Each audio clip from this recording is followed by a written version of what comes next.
మీరు ఈ ప్రభుత్వం జగన్మోహన్ రెడ్డి గారి ప్రభుత్వం కన్నా అద్భుతంగా దీన్ని ఎక్కడికో తీసుకెళ్తాం అంటున్నారు కదా. చదువుని చంపేసిన తర్వాత, చదువుకునే పిల్లోడు గొంతు నొక్కేసిన తర్వాత, నాలాగా నా పిల్లలు ఉండకూడదని తల్లిదండ్రులు నేను కూలికెళ్తే నా బిడ్డ బడికెళ్ళాలని ఆశతో ఉన్నటువంటి ఆ తల్లి తండ్రి వాళ్ళ గొంతులు పిసికేసిన తర్వాత మీరు ఈ రాష్ట్రాన్ని ఎలా బాగు చేస్తారని ప్రజలు మీరు చెప్తే నమ్ముతారనుకుంటున్నారు? Do you have a real right? Bullshit. మీరు చెప్పే ప్రతిదీ అబద్ధం. 6 నెలలుగా ఈ రాష్ట్రంలో ప్రజల మధ్య ఏం మాట్లాడుకుంటున్నారో మీ గురించి ఒకసారి వినండి.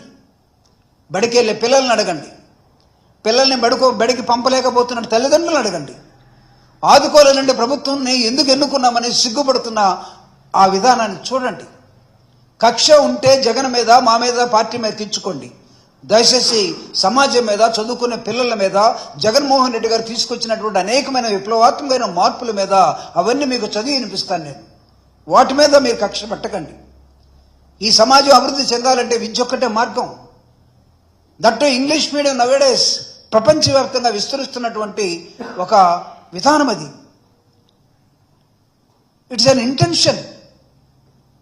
Now the revolution of education is expanding like anything in the world.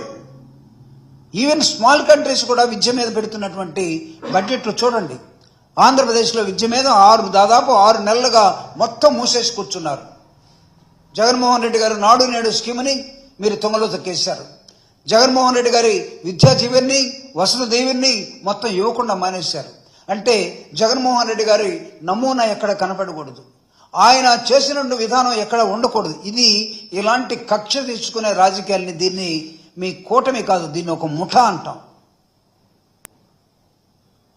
సమాజం మీద కక్ష కట్టి ఉన్నటువంటి విధానం అంటాం.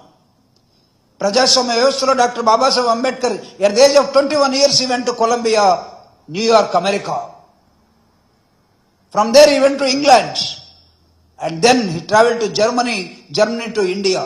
నేర్చుకున్న విధానం ఆయన ఇండియా వచ్చిన తర్వాత చెప్పిన, తన పిల్లలకి, తన ఉన్నటువంటి కాలనీ వాసులకి ఒకసారి మాట్లాడుతూ చెప్పిన విధానం ఏంటంటే, హాయ్ అంబేద్కర్, నువ్వు ఈ మధ్య ఇంగ్లీష్ చాలా బాగా మాట్లాడుతున్నావని వాళ్ళ వాడలో వాళ్ళు అడిగితే, yes I learn a new English, I learn how to speak, I know how to pronounce. ఈ విధానంలో మనం మాట్లాడితే, అందుకే అంబేద్కర్ అంటాడు, ఇంగ్లీష్ తెలిసినటువంటి వాడు పులి పాలు తాగితే ఎంత ధైర్యంగా ఉంటాడో అంత ధైర్యంగా ఈ సమాజంలో ఉంటాడని చెప్తాడు. పూలే ప్రపంచాన్ని నువ్వు చూడాలంటే యు మస్ట్ నో ఇంగ్లీష్ అంటాడు, నాట్ హిందీ.